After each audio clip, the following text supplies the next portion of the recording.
Hi, it's Professor Bernstein. Are you ready to learn more about how Nick Carraway's character and his role as a narrator is being set up in the first chapter of The Great Gatsby? If so, stay tuned.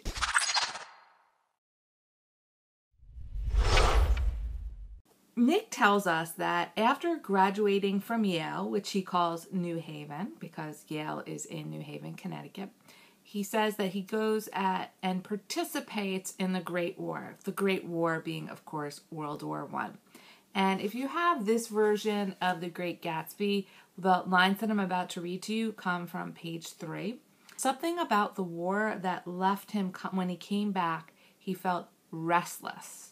And he says, instead of being the warm center of the world, the Middle West, the place where he grew up, now seemed like the ragged edge of the universe.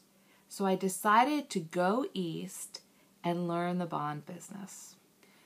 There's nothing in this chapter that gives us a clear sense of why Nick felt like the Midwest was now the ragged edge of the universe. It's sort of interesting diction that Fitzgerald uses here because, of course, the Midwest is in the middle of things. It's not on the edge, literally. So I guess you'd have to try to figure out what does he mean by that, what is ragged about it, and how is it on an edge. Sometimes it's really easy to just read the words on the page and feel like, oh, I'm just getting some useful information about this character, some background information, and not really sense the significance of what's being shared here. And that's really easy to do when you're being presented with these very simple details like we encountered in the passage that I just read.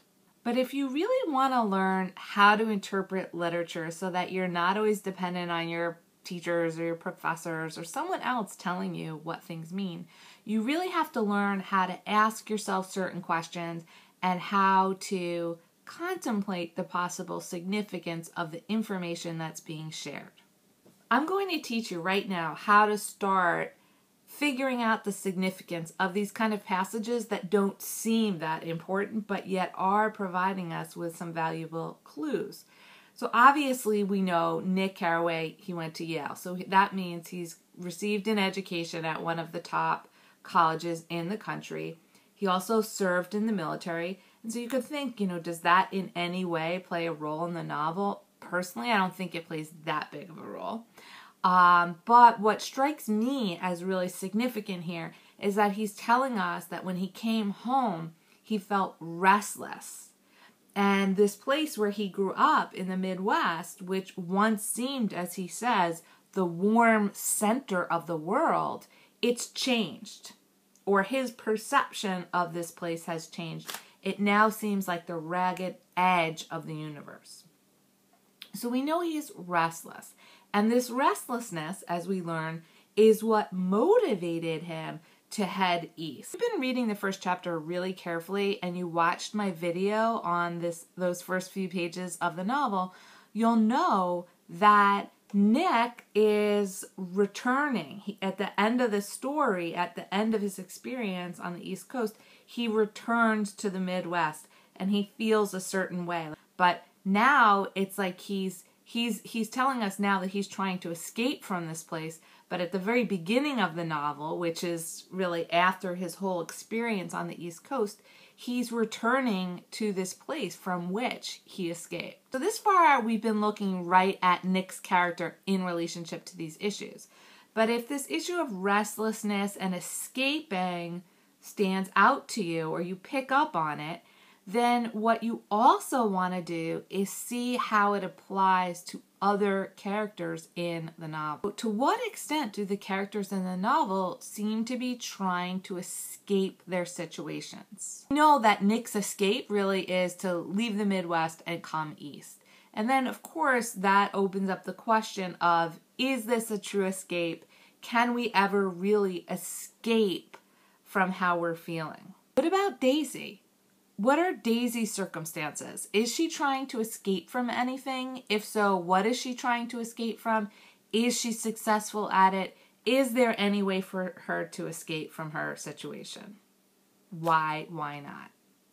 Because you want to definitely go beyond the sort of yes, no answers to like, why might it be easier for Nick to escape than it would be for someone like Daisy? Then, if you can piece together these different perspectives and experiences of escape, then you can start comparing and contrasting them and thinking about, is the novel sending some sort of message about our ability to escape? So you see, again, you go from one character, we're looking at Nick, to using that question about escape to consider the other characters, and then looking at all of their issues about escape in relationship to each other to sort of rise above and think about, is there some larger issue about escape that this novel is addressing? Let's get back to that issue of Nick escaping the Midwest and where exactly on the East Coast he escapes to. Nick moves to West Egg, and throughout the novel it's referred to as West Egg. In reality, it's Great Neck, New York, it's on Long Island, it's not far from Manhattan. In the previous video, we were talking about how Nick really comes from a prominent, well-to-do, respected, established family in the Midwest. But there's a shift in his position when he moves out east. Right now I'm on page 5. He says that he moves to West Egg, which is the less fashionable of the two eggs. So the two eggs are West Egg and East Egg. We'll get to East Egg in the next video when we talk about Daisy and Tom. If you look at page 5, you're going to see the big shift that Nick is undergoing as he heads out east. Because he describes his house as an eyesore. He says, my own house was an eyesore, but it was a small eyesore. And he says also that it's squeezed between two huge places. Yeah, and these are the kind of details that are really minor and you think, oh, I'm just going to sort of gloss over them. But they do provide some important clues because they're showing us how Nick's position has changed in a way. What does Fitzgerald's diction in this passage reveal to us about Nick's position in relationship to wealth and privilege? Think about his literal position, his physical position in relationship to wealth and privilege, in relationship to the properties here. Where is his house in relationship to Gatsby's and Buchanan's, and how does it compare? Then, once you have a sense of Nick's literal position in relationship to wealth and privilege, I want you to start thinking about how that affects how he sees things. His position help him be a better narrator for this novel. Is he fully immersed in what's going on? Why not? How does all of this connect back to what we learned earlier about his tendency to reserve judgment? Okay, again, we're going to go from Nick and pull out those specific questions about his character and apply them to other characters in the novel. So as you're reading, I want you to think about Tom and Daisy, what their position is in relationship to wealth and privilege. How about Jordan Baker? What about Myrtle and George Wilson? We learn about these characters and their relationship to wealth and privilege. How do they feel about their position? You can consider the characters individually and then start comparing them to each other. And again, by doing this, by looking at the characters in relationship to a specific issue, like their position in relationship to wealth and privilege, and you could even add in this issue of, are they trying to escape something related to wealth and privilege? When you bring these together and you start comparing and contrasting them, then you can start coming up with a message or an interpretation that goes beyond an individual character, and you're sort of entering that realm of analysis and interpretation of the message or possible message that the novel is conveying, and hence you'd be entering the sort of the realm of the theme of the novel. Before we end this episode, I want to go over one other passage that always strikes me as significant, as revealing. And so as you remember, Nick says that he came east to go into the bond business. So he's going into banking. He says, I bought 12 volumes on banking and credit and investment securities, and they stood on my shelf in red and gold like new money from the mint, promising to unfold the shining secrets that only Midas and Morgan and Maecenas knew. So here I started thinking, does Nick ever read these books? Do people in this novel really ever seem to be working?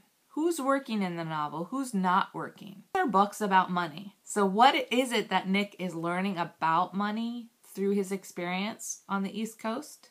Is there some sort of message that the novel is sending about work and learning? What are the dominant activities of the characters in the novel?